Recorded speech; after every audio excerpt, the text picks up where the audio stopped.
2 മാസത്തോളമായി കുടിവെള്ള വിതരണം മുടങ്ങി അടച്ചുപൂട്ടൽ ഭീഷണിയിലായിരുന്ന വേളിപ്പാറ അംഗൻവാടിയിൽ കുടിവെള്ളമെത്തി. കണ്ണൂർ വിഷൻ വാർത്തയെ തുടർന്നാണ് ജല അതോറിറ്റിയുടെ ഇടപെടൽ.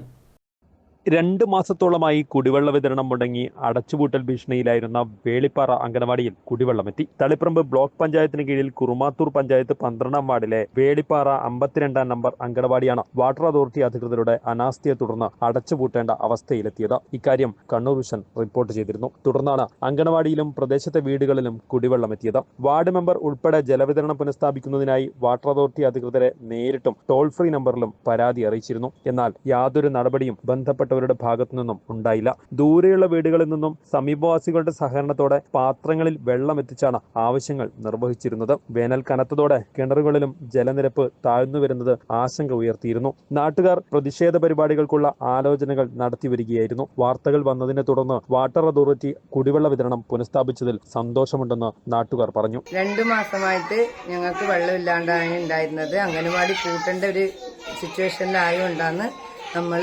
പരാതിപ്പെട്ടിട്ട് ഒരു മാസത്തോളമായിട്ട് നമ്മൾ പരാതിപ്പെട്ടിട്ട് അധികൃതർ നമുക്ക് തിരിഞ്ഞു നോക്കാത്തത് കൊണ്ട് നമ്മൾ ചാനലുകാരെ വരാൻ പറഞ്ഞ് ചാനലുകാർ നമ്മളെ സഹായിച്ചുകൊണ്ട് അധികൃതരിലേക്ക് എത്തിക്കാൻ പറ്റിയതുകൊണ്ട് ഞങ്ങൾക്ക് വെള്ളം കിട്ടി. വളരെയധികം സന്തോഷം. News bureau, Taliparamba.